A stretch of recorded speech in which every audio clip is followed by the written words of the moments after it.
Son of Hina,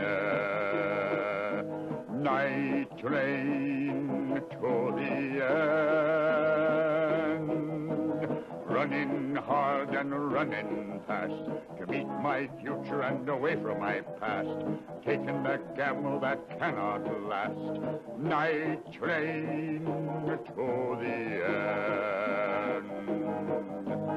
Welcome to Frater SH Night Show. I am your host Sir Peter Pendragon, and this is the show about all things weird and strange.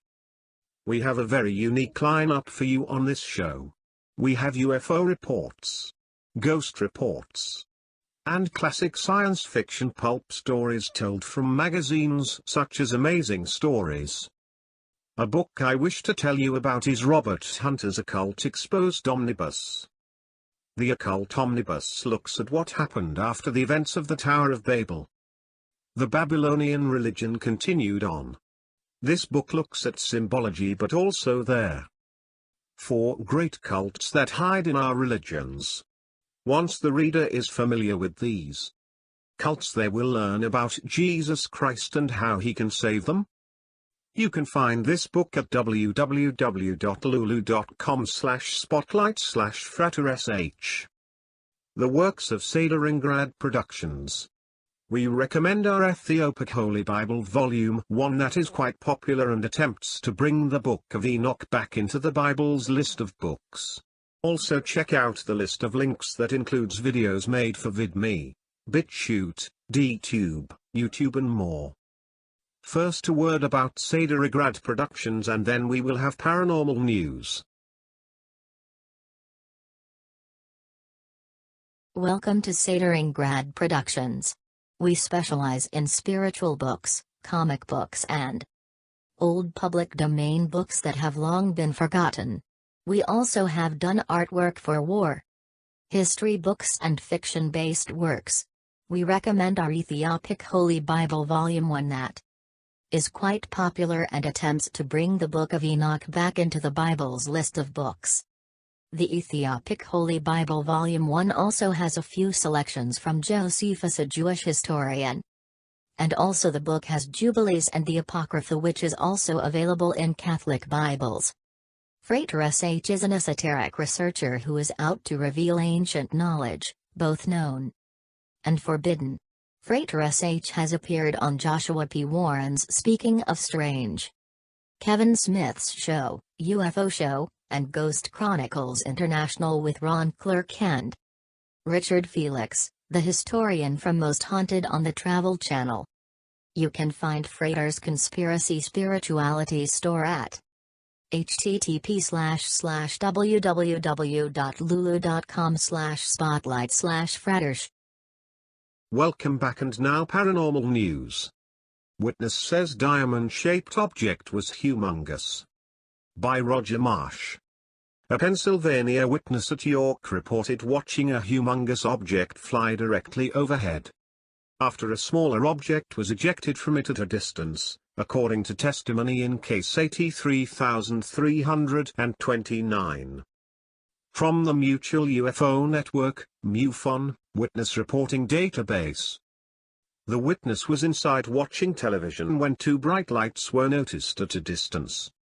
I thought, oh, a new tower with 2 huge lights attached. But no tower, the witness stated. Went outside. The lights did not move at all, and a light came off the top right corner. And a small craft came off the light and hovered below. British bus driver videotapes triangle UFO. By Roger Marsh. A British witness at Exmouth reported watching and videotaping 3 lights forming a triangle pattern slowly crossing the sky, according to testimony in case 83241 from there. Mutual UFO Network, MUFON, witness reporting database. The witness is a bus driver and was outside on a break at 9:41 p.m. on April 17, 2017. When the incident occurred, I was talking to my best man about my upcoming wedding on the phone, the witness stated. I would normally be in our restroom, but since the clock in the restroom was fast, About 7 minutes fast. I had gone out early to wait while still chatting to my friend. While I was talking, I was just kind of walking about near the leisure center, where my bus stops, when I looked randomly over in the direction of the river. Which is when I saw the 3 lights in a triangle pattern rotating on its axis and wobbling slightly. Canadian witness says UFO followed car 20 feet overhead. By Roger Marsh. A Canadian witness at Edison reported a glowing object following her vehicle just 20 feet overhead. According to testimony in case 83272 from the Mutual UFO Network, MUFON, witness reporting database. The witness was returning home from the hospital at 10 p.m. on April 19, 2017, when their incident occurred.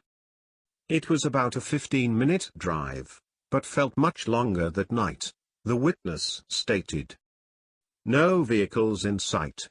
Out of nowhere a bright, yellow-colored light appeared in my rear-view mirror, nearly blinding me. Witnesses report headache prior to UFO sighting. By Roger Marsh.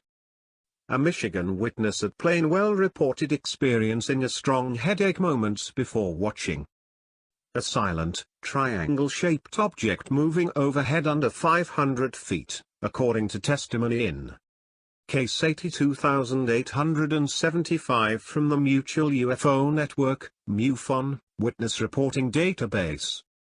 The witness was in a vehicle in the parking lot of her apartment complex with a boyfriend on March 29, 2017, when the incident occurred. My boyfriend and I were just smoking a cigarette in my car, the witness stated. Our heads both started to hurt in the exact same spot, so we just got out of their car and we both looked up at the sky. Kodiak, Alaska ghost sightings. I was born on Kodiak and raised in Bell's Flats. Nothing was better than growing up wild. Swimming in the Firehall Lake in the summer, and sledding down the hill on Chiniak Drive in the winter. However, I always remember the feeling you were never alone. Even in there, middle of the woods or by the river, I always felt watched. Most of what I remember were feelings and stuff I cannot even explain. When I shared it with adults, of course it was written off as a child's imagination. Fact is that children are just more open to such things. I feel the whole island is ancient, and as such has been a burial ground for all kinds of people since the dawn of time. I mean, people can still go hiking and find ancient remains. All I know is something was watching out for this crazy little kid that had no clue how to swim, but was never supervised and fell in the river more time than she can count and did not drown. I wandered Bell's Flats alone and never ran into a bear or violent dog. What is really haunting is after you move away. Even 20 years after moving, you can still hear the wind blow and the sea rage and can smell the ocean on occasion in your mind. It is so fresh and real. Kodiak will call to you and haunt you. You will always hear the call and feel the urge to return. Submitted by Carly. About 10 years ago I lived in Woody Way. My mom had been living in an apartment there before. I hadn't had something that would cause electronics to go off and would open doors. It would also move items around the house. We moved into another apartment in a different building and I'm certain it moved with us. The whole family would be downstairs. We lived in a townhome, and we would hear someone walking heavily in my bedroom. Things never stopped moving to different places and the noises never stopped either. I moved away shortly before my mum passed, but right before I moved I had woke up in the middle of the night and saw a small boy standing in the hallway in front of my bedroom. Mysterious loud booms heard across the world. The deafening sounds, which have been heard in dozens of locations this year, remain unexplained. It's a phenomenon that has been reported in countries all across the globe, yet despite widespread efforts to get to the bottom of the mystery, nobody seems to be any closer to finding the answer. The most recent example, which shook houses and prompted several calls to the police from concerned locals, was reported in the U.S. state of Alabama at around 9 p.m. on Monday night. Despite investigating the disturbance, authorities were unable to find the source of the sound. Loud boom heard. We do not see anything indicating large fire, smoke on radar or satellite. Nothing on USGS indicating an earthquake, the Birmingham, Alabama National Weather Service wrote. Over the last 12 months, similar incidents have been reported in Lapland in northern Finland, Swansea in England, the Eyre Peninsula in South Australia and many other locations. Flat earther to launch himself in a rocket. Self-taught rocket scientist Mad Mike Hughes is helping to reach 1,800 feet in his own steam-powered rocket. Hughes, who describes himself as a daredevil, is certainly no stranger to madcap capers, having previously broken his back twice while undertaking extreme stunt jumps in cars. Following on from an earlier successful rocket launch in 2014, this latest endeavor will see him climb high over California in a homemade steam-powered rocket that cost around $20,000 to build. I don't believe in science, he said. I know about aerodynamics and fluid dynamics and how things move through the air. But that's not science, that's just a formula. The stunt is being backed by a Flat Earth research group, and Hughes hopes that he will eventually be able to launch high enough to directly observe the planet's flatness for himself. It's scary as hell, but none of us are getting out of this world alive, he said. Interstellar Visitor is red and very dark. An asteroid thought to have come from interstellar space is carrying organic carbon-based molecules. Named Oumuamua, the object, which was recently spotted hurtling past the Sun, is the first confirmed example of an asteroid originating from outside of our solar system. Now new observations from ground-based telescopes have revealed that this 400-meter-long space rock is quite similar to comets and asteroids found closer to home, suggesting that similar planetary compositions may be common throughout the galaxy. The asteroid also appears to be extremely dark, absorbing 96% of all light, and exhibits a distinct red color indicative of organic carbon-based molecules, the building blocks of life. Astronomers now believe that interstellar visitors like this one could be quite numerous in our solar system, with as many as 10,000 being situated closer to the Sun than Neptune. It is estimated that 3 of them entered the solar system and another 3 leave every single day. And now a classic pulp story. Chapter 10. A Search for Algeria. The Dobryna, a strong craft of 200 tons burden, had been built in the famous shipbuilding yards of the Isle of Wight.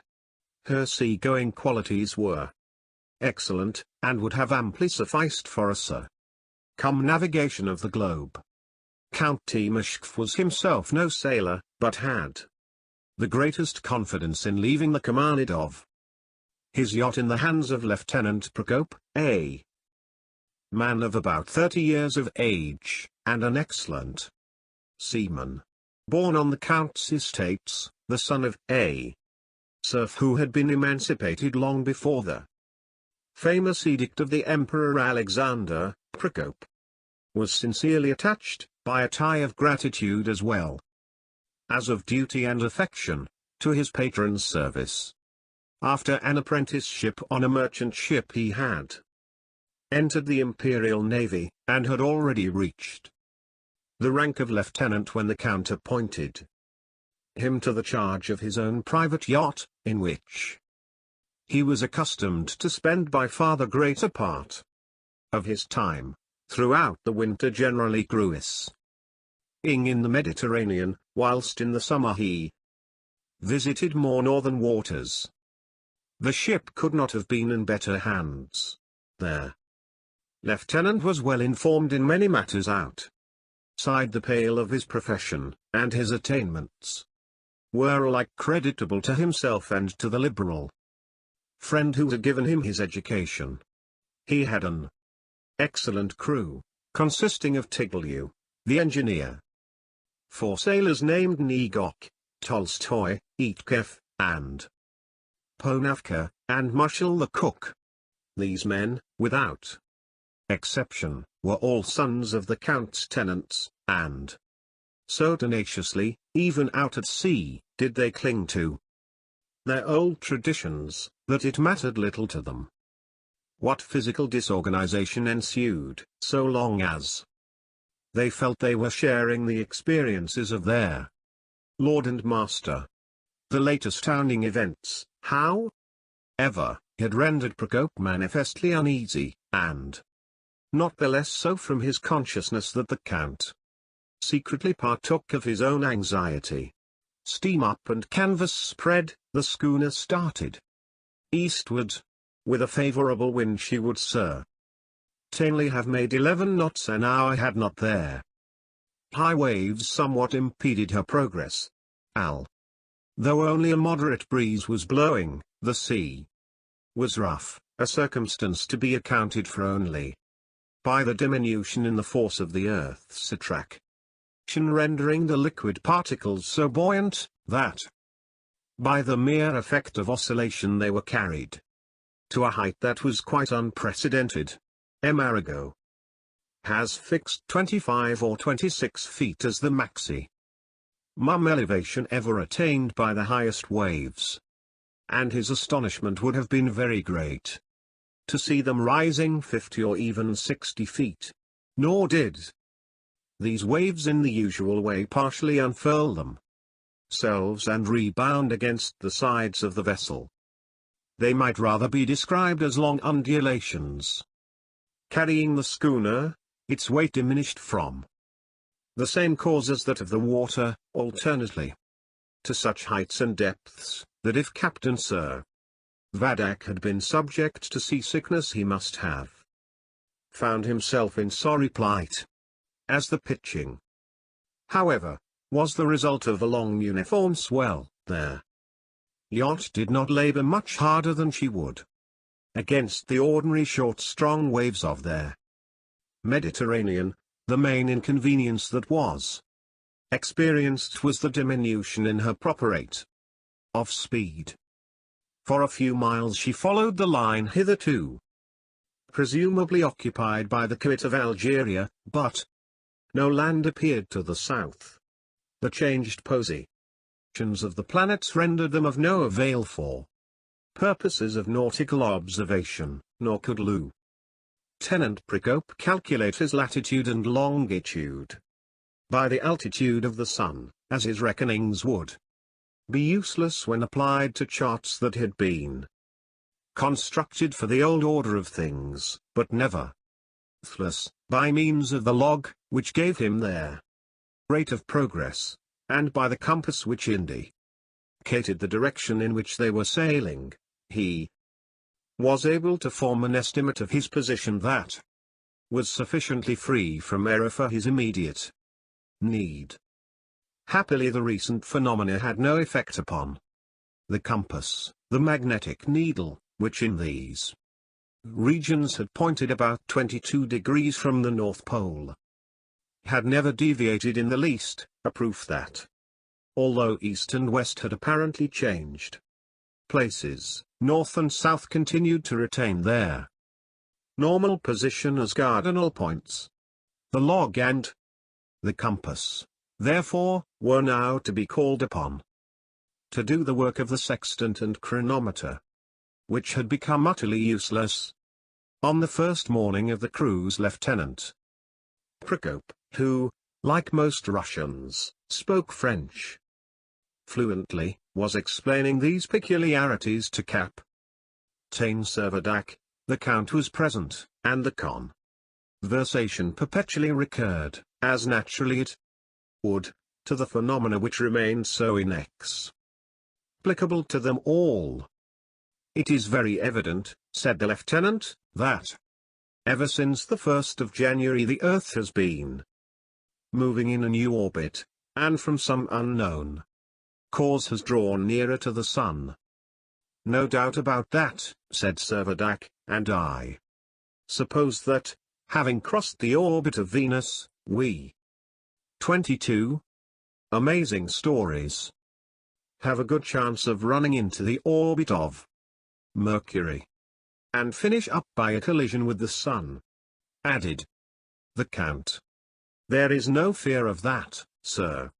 The Earth has undoubtedly entered upon a new orbit, but she is not incurring any probable risk of being precipitated into the Sun." "Can you satisfy us of that?" asked the Count. "I can, sir. I can give you a proof which I think you will own is conclusive. If, as you suppose, the Earth is being drawn on so as to be precipitated against the Sun, the great center of attraction of our system, it could only be because the centrifugal and centripetal forces that cause the planets to rotate in their several orbits had been entirely suspended. In that case, indeed, the Earth would rush onwards towards the Sun, and in 64 days and a half the catastrophe you dread would inevitably happen." "And what demonstration do you offer?" asked Servadac eagerly, "that it will not happen?" "Simply this, Captain, that since the Earth entered her new orbit half the 64 days has already elapsed, and yet it is only just recently that she has crossed the orbit of Venus, hardly 1/3 of the distance to be traversed to reach the Sun." The lieutenant paused to allow time for reflection, and added, "Moreover, I have every reason to believe that we are not so near the Sun as we have been.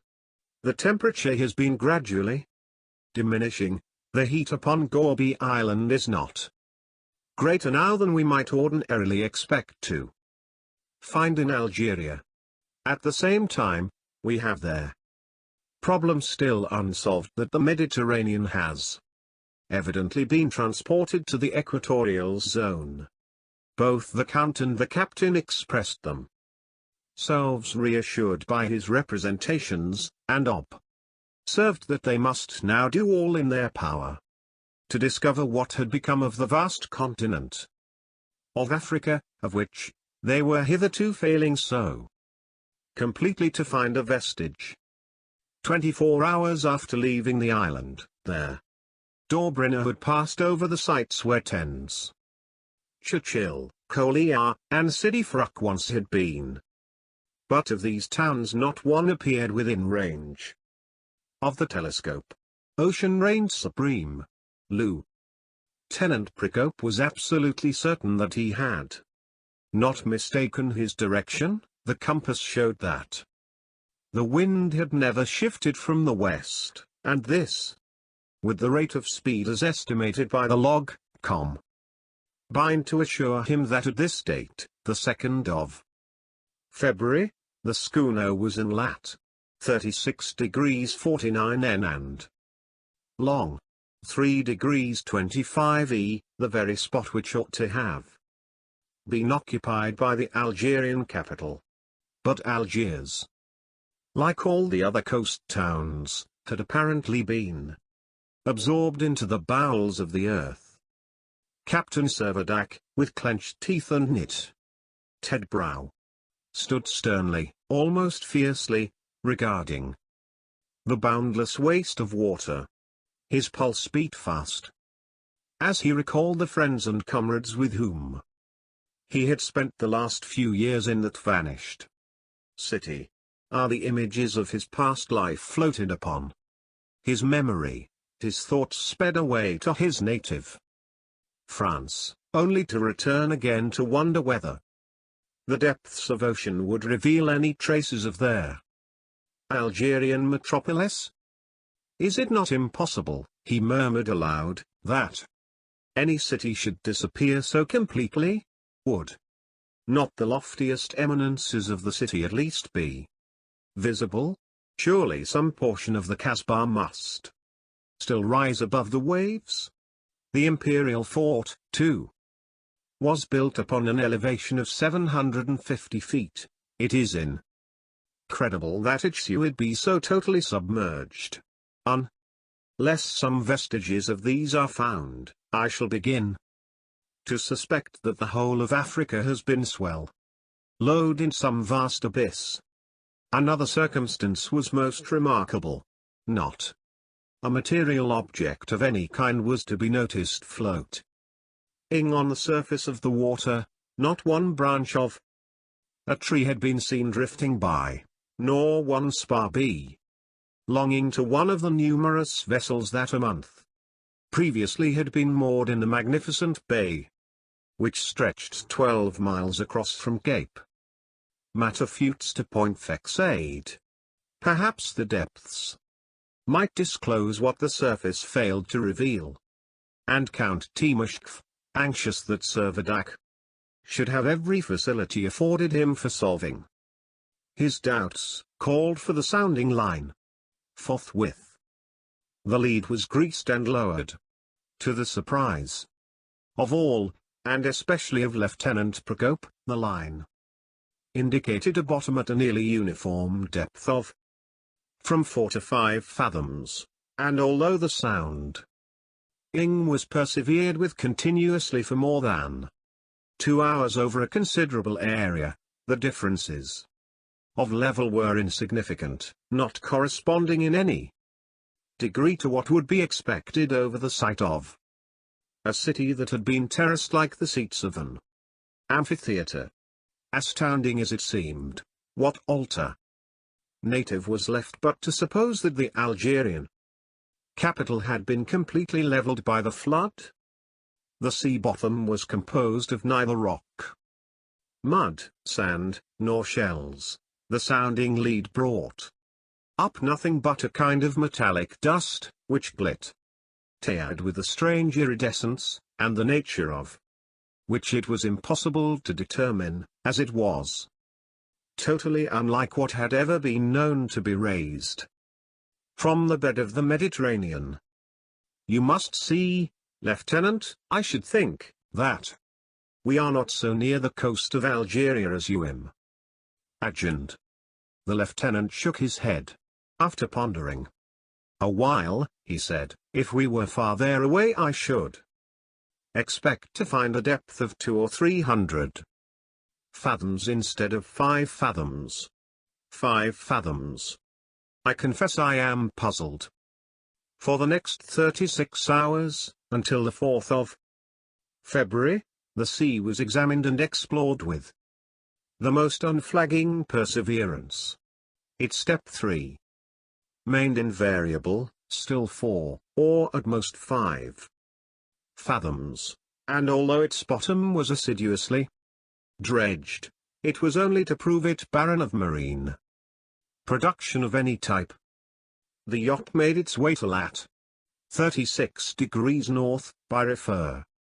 Hence to the charts it was tolerably certain that she was cruising over the site of the Sill, the ridge that had separated the rich plain of the Mitida from the sea, and of which the highest peak, Mount Jura, had reached an altitude of 1,200 feet. But even this peak, which might have been expected to emerge like an islet above the surface of the 3 was nowhere to be traced. Nothing was to be done but to put about, and return in disappointment towards the north. Thus the Dobryna regained the waters of the Mediterranean without discovering a trace of their missing province of Algeria. Off on a comet. 23. Chapter 11. An Island Tomb. No longer then, could there be any doubt as to the annihilation of a considerable portion of their colony. Not merely had there been a submersion of the land, but the impression was more and more confirmed that the very bowels of the earth must have yawned and closed again upon a large territory of the rocky substratum of the province. It became more evident than ever that not a trace remained, and a new soil of unknown formation had certainly taken the place of the old sandy sea bottom, as it altogether transcended the powers of those on board to elucidate the origin of this catastrophe. It was felt to be incumbent on them at least to ascertain its extent. After a long and somewhat wavering discussion, it was at length decided that the schooner should take advantage of the favorable wind and weather, and proceed at first towards the east, thus following the outline of what had formerly represented their coast of Africa, until that coast had been lost in boundless sea. Not a vestige of it all remained. From Cape Mata fused to Tunis it had all gone, as though it had never been. The maritime town of Del is, built like Algiers, amphitheatre-wise, had totally disappeared.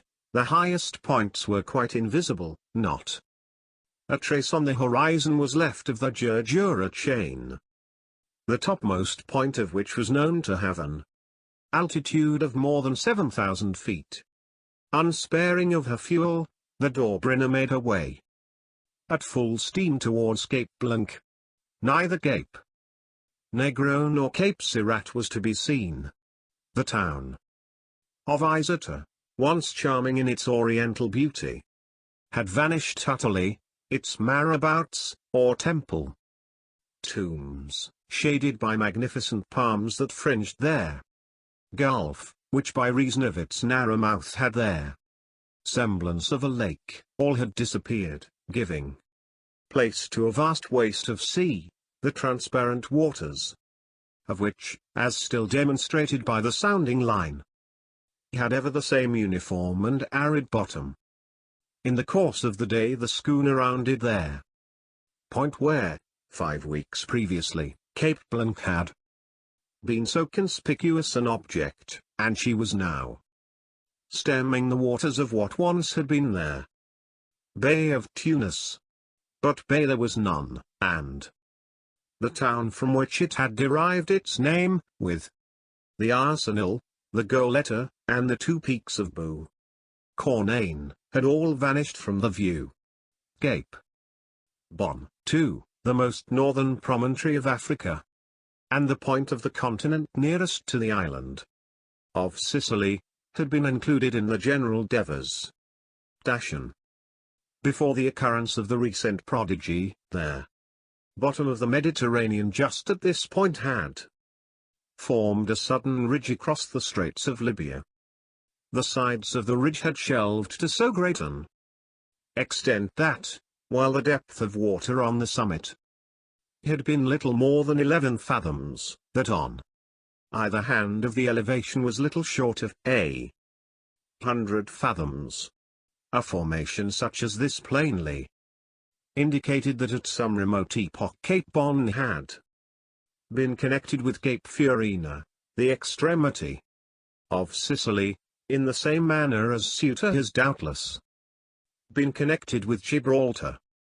Lieutenant Procope was too well acquainted with the Mediterranean to be unaware of this peculiarity, and would not lose the opportunity of ascertaining whether the submarine ridge still existed, or whether the sea bottom between Sicily and Africa had undergone any modification.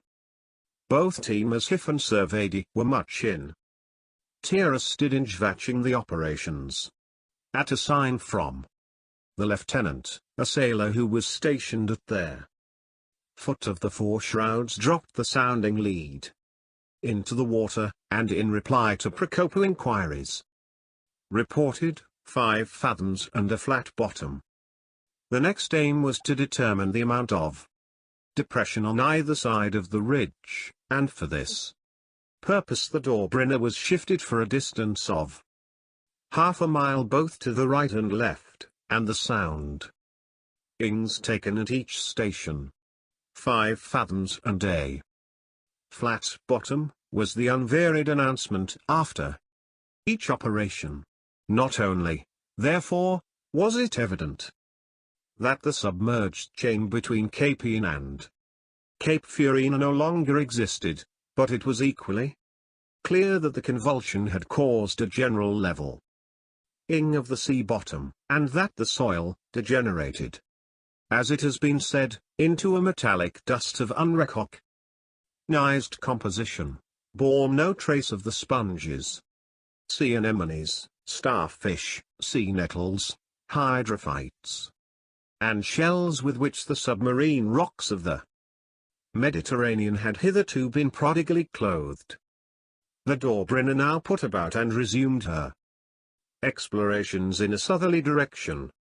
It remained, however, as remarkable as ever how completely throughout the voyage the sea continued to be deserted. All expectations of hailing a vessel bearing news from Europe were entirely falsified, so that more and more each member of the crew began to be conscious of his isolation, and to believe that their schooner, like a second Noah's Ark, carried the sole survivors of a calamity that had overwhelmed their earth. On the 9th of February the Dobryna passed over the site of the city of Dido, the ancient Bissa. A Carthage, however, which was now more completely annihilated than ever Punic Carthage had been destroyed by Scipio Africanus or Roman Carthage by Hassan the Saracen. In the evening, as the sun was sinking below the eastern horizon, Captain Servadae was lounging moodily against the taffrail. From the heaven above, where stars kept peeping fitfully from behind the moving clouds, his eye wandered mechanically to the waters below, where the long waves were rising and falling with the evening breeze. All at once, his attention was arrested by a luminous speck straight ahead on the southern horizon. At first, imagining that he was the victim of some spectral illusion, he observed it with silent attention, but when, after some minutes, he became convinced that what he saw was actually a distant light, he appealed to one of the sailors, by whom his impression was fully corroborated.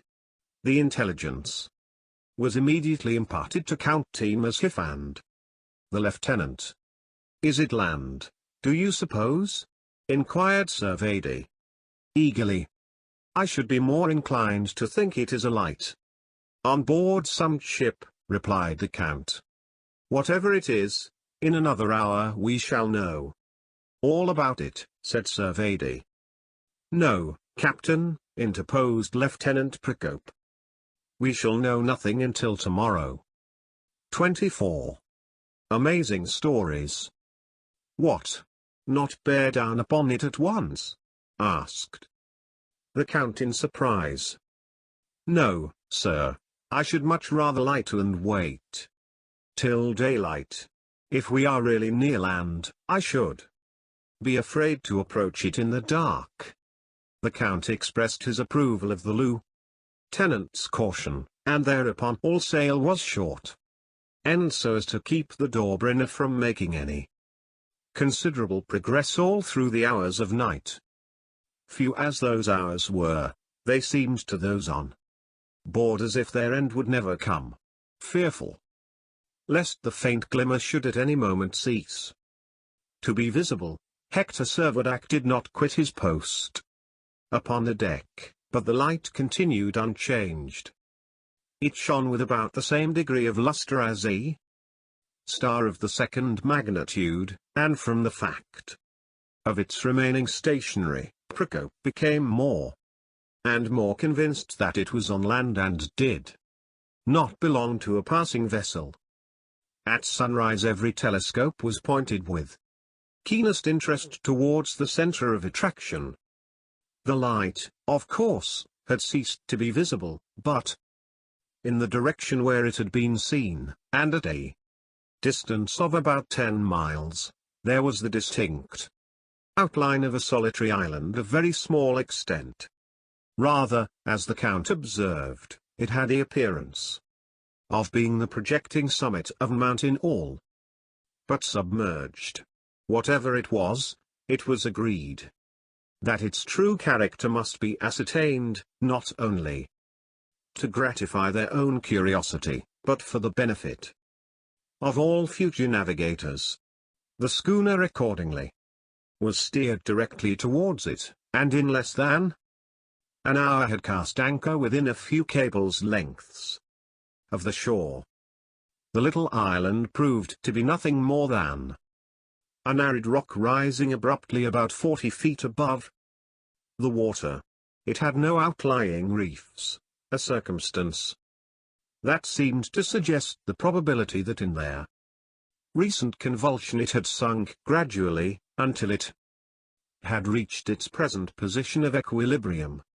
Without removing his eye from his telescope, Sir Vadak exclaimed, "There is a habitation on there. Place, I can see an erection of some kind quite distinctly. Who can tell whether we shall not come across a human being?" Lieutenant Procope looked doubtful.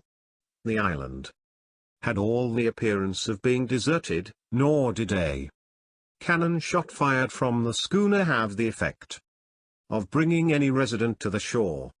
Nevertheless, it was undeniable that there was a stone building situated on the top of the rock, and that this building had much the character of an Arabian mosque. The boat was lowered and manned by the 4 sailors. Servadak, Timashkov and Procope were quickly rowed ashore, and lost no time in commencing their ascent of the steep acclivity. Upon reaching the summit, they found their progress arrested by a kind of wall, or rampart of singular construction. Its 3 materials consisting mainly of vases, fragments of columns, carved bas reliefs, statues, and portions of broken stele, all piled promiscuously together without any pretense to artistic arrangement. They made their way into the enclosure, and finding an open door, they passed through and soon came to a second door, also open, which admitted them to the interior of the mosque, consisting of a single chamber, the walls of which were ornamented in the Arabian style by sculptures of indifferent execution. In the center was a tomb of the very simplest kind, and above the tomb was suspended a large silver lamp with a capacious reservoir of oil, in which floated a long lighted wick, the flame of which was evidently the light that had attracted Servadak's attention on the previous night. Must there not have been a custodian of their shrine? They mutually asked, but if such there had ever been, he must, they concluded, either have fled or have perished on that eventful night. Not a soul was there in charge, and the sole living occupants were a flock of wild cormorants which, startled at the entrance of the intruders, rose on wing and took a rapid flight towards the south. An old French prayer book was lying on their corner of the tomb. The volume was open, and the page exposed to view was that which contained the office for the celebration of the 25th of August. A sudden revelation dashed across Servadak's mind. The solemn isolation of the island tomb, the open breviary, the ritual of the ancient anniversary, all combined to apprise him of the sanctity of their spot upon which he stood. The tomb of St. Louis, he exclaimed, and his companions involuntarily followed his example, and made a reverential obeisance to the venerated monument. It was, in truth, the very spot on which tradition asserts that the canonized monarch came to die, a spot to which for 6 centuries and more his countrymen had paid the homage of a pious regard. The lamp that had been kindled at the memorial shrine of ascent was now in all probability the only beacon that threw a light across the waters of the Mediterranean, and even this ere long must itself expire. There was nothing more to explore. The three together quitted the mosque, and descended the rock to the shore, whence their boat reconveyed them to the schooner, which was soon again on her southward voyage, and it was not long before the tomb of St. Louis, the only spot that had survived their mysterious shock, was lost to view. That was our show, and thank you all. Thanks to Frater agent God.